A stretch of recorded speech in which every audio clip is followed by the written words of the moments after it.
All right, Shalom. First and foremost, I want to give all honor and glory to Yahweh, Bahasham, Yahweh Shai, Bahasham, Rachar Kodash, double honors to the elders and the apostles of the great millstone. Citation to all that I can push word with true spiritual with charity. Yahweh is the true name of the Heavenly Father, whom the word English calls God and Jehovah. Bahasham is in the name. Yahweh Shai is his son's name, but the word English calls Jesus, and Rachar Kodash is the Holy Spirit. As always, you so-called Negroes, Latinos, and Native Americans are the Israelites according to the Holy Scriptures, as well as the speckled bird, the scattered Israelite foreigners scattered amongst other nations, whose outer appearance may seem to be of those nations to whom they've been scattered to.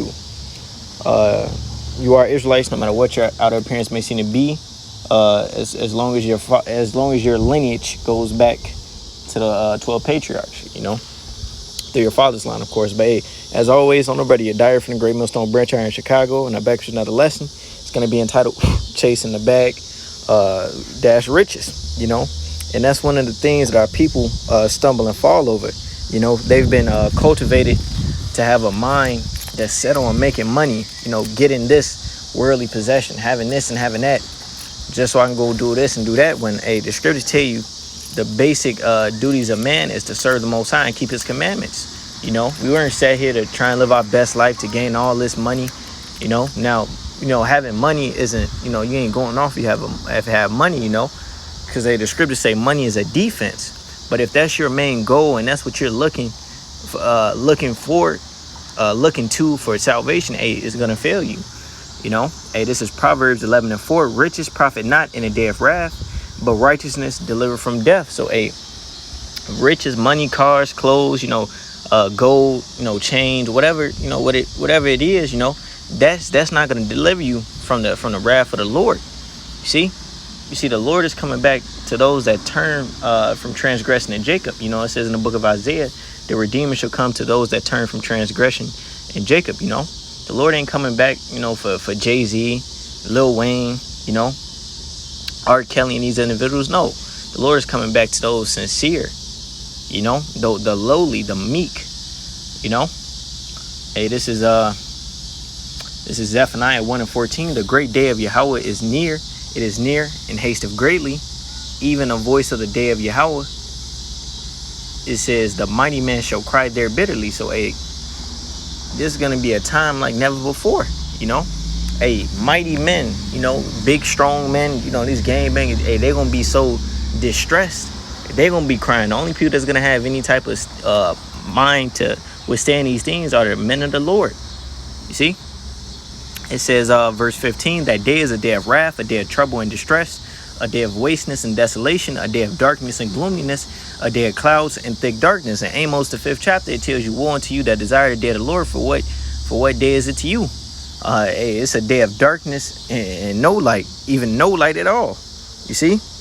That's the times that we're going to enter in, and some Federal Reserve notes ain't going to get you past, the Lord, that ain't going to get you ain't going to be good off that, man. Verse 16, a day of trumpet and alarm against the fenced cities and against the high towers.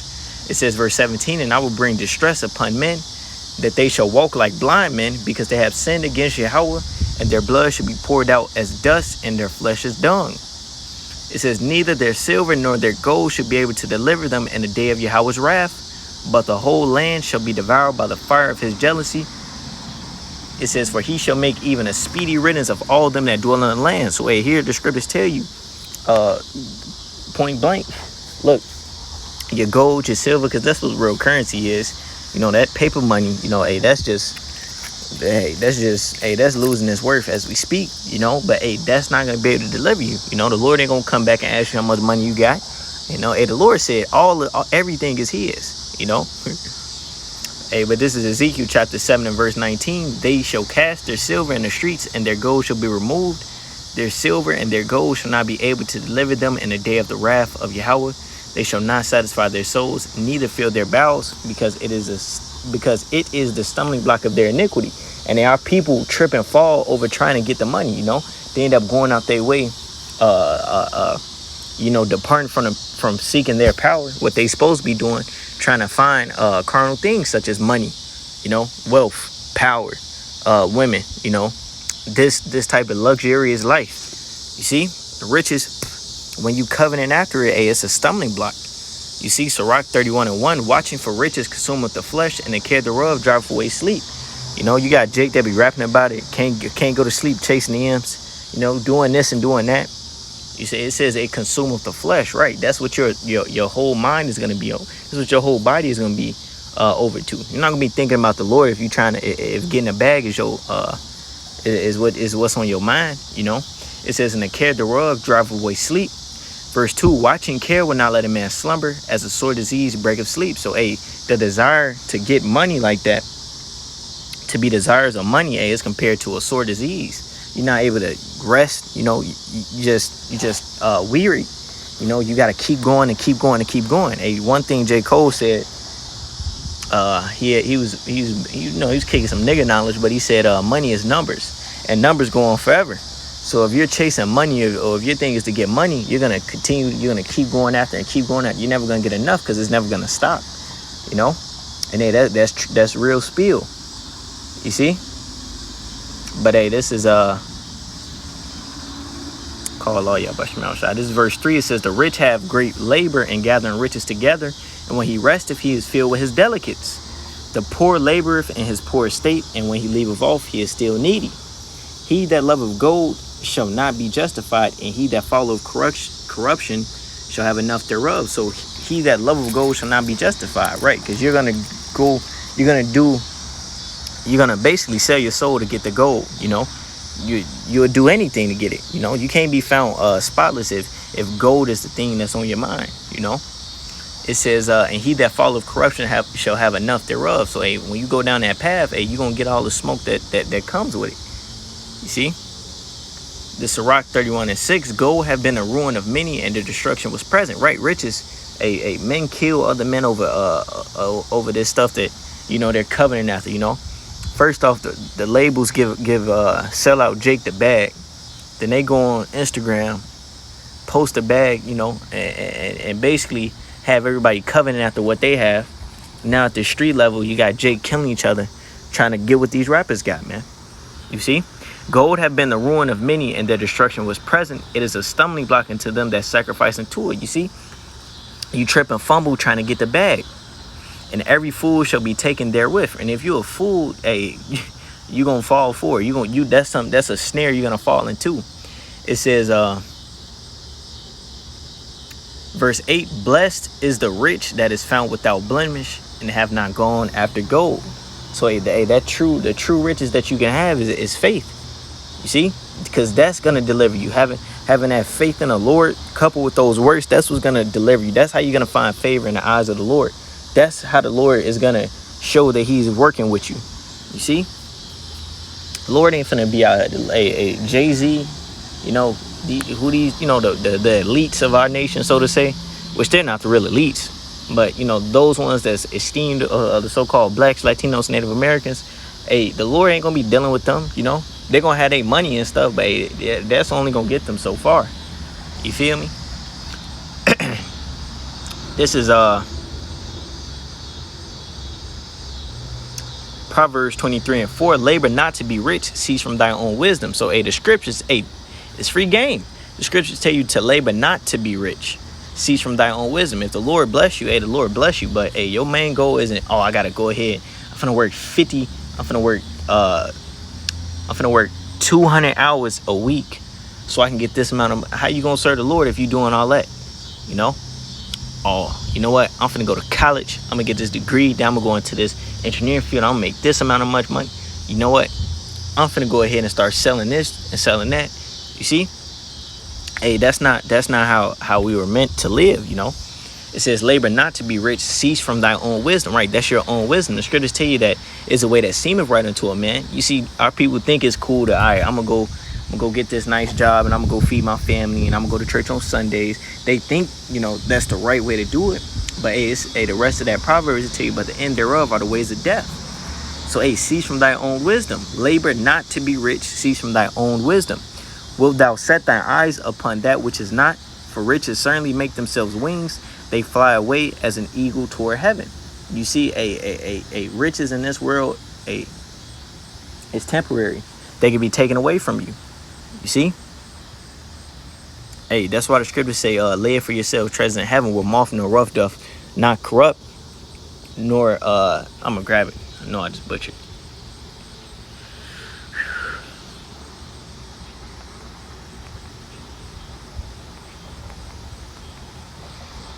Matthew 6:19, lay not up for yourselves treasures upon earth, where moth and rust doth corrupt, and where thieves break through and steal.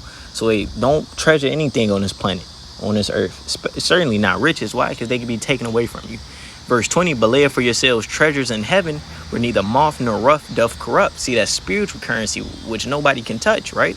It says, and where thieves do not break through nor steal, for where your treasure is, there will your heart be also. You see, whatever you treasure, that's where you're going to be giving your labor to, your strength, your mind, your body to. If it's on things of the earth, hey, you're going to be serving those things of the earth. If it's going to be spiritual things, you're going to be walking in the spirit and serving those, doing those spiritual works. You see?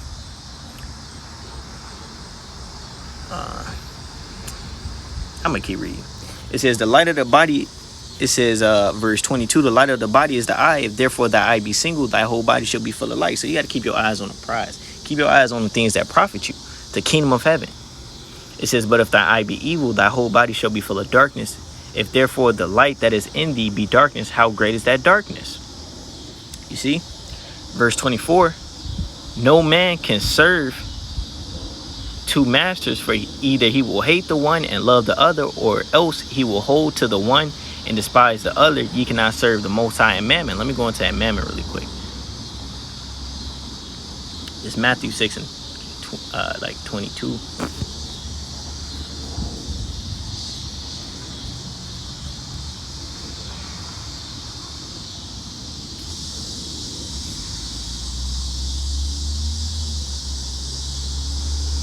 Feels low.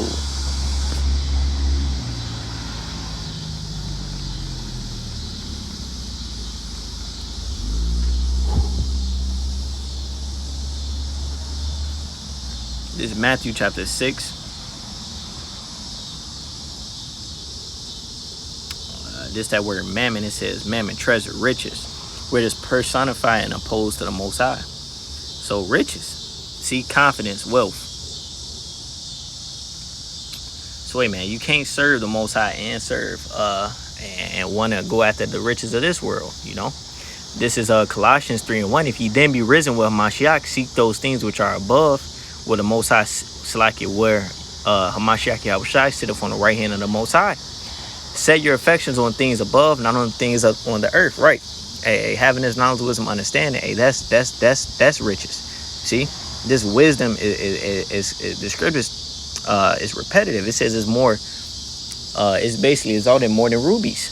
It says set your affections on things above, not on things on the earth. For ye are dead, and your life is hid with Hamashiach in the Most High. Hey, so to hell with what this world got to offer us, because it don't have to offer. The only thing it has to offer us for certain is death. It says when Hamashiach, who is our life, shall appear, then shall ye also appear with him in glory. So we're going to go ahead and get all those extra things when the Lord comes back. But as for right now, we're going to serve the Most High, keep his commandments to the best of his ability, and wait on the salvation of the Lord. Everything else will come in due season. You see? This is 1 Timothy 6 and verse 5. Perverse disputings of men of corrupt minds and destitute of truth, supposing that gain is godliness. From such withdraw thyself. You see, gain is not godliness. Having everything and having this and that, that's that church doctrine specifically, right? It says, but verse 6, but godliness with contentment is great gain. So doing godly things and being content with what you have, that's great gain. It says verse 7, for we brought nothing into this world, and it's certain we can carry nothing out. You see, you can't take the Benz and the mini mansion and a 50K up in your bank. You can't take that to the afterworld. It says verse 8, and having food and raiment, let us be therewith content. Having basic necessities, roof over your head, food on your table, you see some clothes on your back. That's sufficient. Anything else is excess.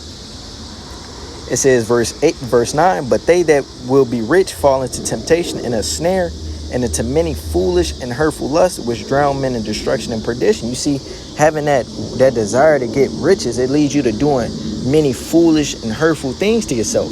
You see, these rappers, hey, they sell their soul, man. They get a body over for fame and money, man.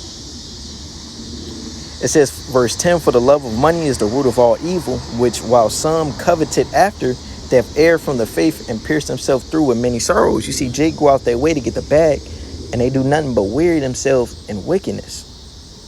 You see? And this is Wisdom of Solomon 5:3. And they repenting and groaning for anguish of spirit shall say within themselves, this was he whom we had sometimes in derision and a proverb of reproach. Because these people are going to realize that the men of the Lord that say, you know what, to hell with what we wanted to do in this life, we're going to do the will of the Father. These people are going to realize that, hey, we were doing the right thing. Verse 4, we fools accounted his life madness and his end to be without honor. Right, you assumed that we was wasting our life, but no, we was saving it. The scriptures tell you, he that will lose his life shall save it. Roughly paraphrasing. If you lose your life for the Lord, hey, you saving it. But if you want to save your life, you're going to lose it. You know? I'm going to grab it really quick because I know I just butchered it.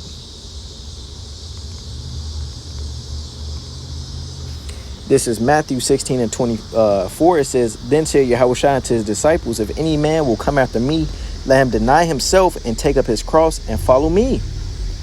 For whosoever will save his life shall lose it. Right? You want to save your life. You want to be delivered from the hell that's going to come to this place. Hey, you got to drop what you're doing and serve the Lord. It says, and whosoever will lose his life for my sake shall find it. You see? Hey, it says, but it's like it says, for whosoever will save his life shall lose it. So if you, Shalaki, if your intent is to maintain the state of this world and keep going with this and with that, hey, ultimately you're gonna lose your life. It says, and whosoever will lose his life for my sake shall find it. So if you lose yourself, you know, if you depart from this world for the Lord, that's great gain. It says, verse 26, for what is a man profit if he shall gain the whole world and lose his own soul? Or what shall a man give in exchange for his soul? You see? Verse 27, for the Son of Man shall come in the glory of his Father with his angels, and then he shall reward every man according to his works. This is Wisdom of Solomon 5:5. How is he numbered among the children of the Most High, and his lot is among the saints? You see, because doing the sacrifices that we're doing now, that's what's going to lead to eternal life. It says, verse 6, therefore have we erred from the way of the truth, and the light of righteousness have not shined unto us, and the sun of righteousness rose not upon us. You see, these people, they wanted to go to college and they wanted to work this job and make all this money instead of serving the Lord. And yet last years of Babylon, ultimately it led to it's going to lead to your destruction. It's not going to profit you. Verse 7, we wearied ourselves in the way of wickedness and destruction. Right? You went on an alternate path. And you pierce yourself through it with many hurtful lust, you know. We wearied ourselves in a way of wickedness and destruction. Yea, we have gone through deserts where there lay no way. But as for the way of Yahweh, we have not known it. What have pride profited us? What good have riches with our vaunting brought us? So, hey, what good to having pride? Oh, them niggas bums. They got undressed. They need to get a job. What good did that do you? It's the end of the world now. The Lord is right here. It says, or what good have riches what our vaunting brought us? So what good did that, that chopper get you, that gold necklace get you, all them women, the music video, what good did that get you? Verse 9, all those things are passed away like a shadow and as a post that hasteth by. You see, because the scriptures tell you that the fashion of this world fadeth away. This place is corruptible and it's gonna pass away. This is just a fad. See? Wisdom of Solomon 5:14, for the hope of the ungodly is like dust that is blown away with the wind, like a thin froth that is driven away with the storm, like as the smoke which is dispersed here and there with the tempest, and passed away as the remembrance of a guest that tarried but a day. You see, the hope of the ungodly it ain't no hope. Verse 15, but the righteous live forevermore. Their reward also is with the Lord, and the care of them is with the Most High. You see, the righteous live forevermore, and the Lord cares about those that care about him. That's hazarding their lives, that have dedicated their lives and came back to him. You see, those are the only people that's going to be good. You see, it's more to life the riches, man. Hey, call Halayim La, Yahweh, Bahasham, Yahushai, Bahasham, Recha Kodash, double to the elders and the apostles of the great millstone. Salutations to all the Akim, push the word with true with charity, Shalom, Barakatham, and a Bible ball.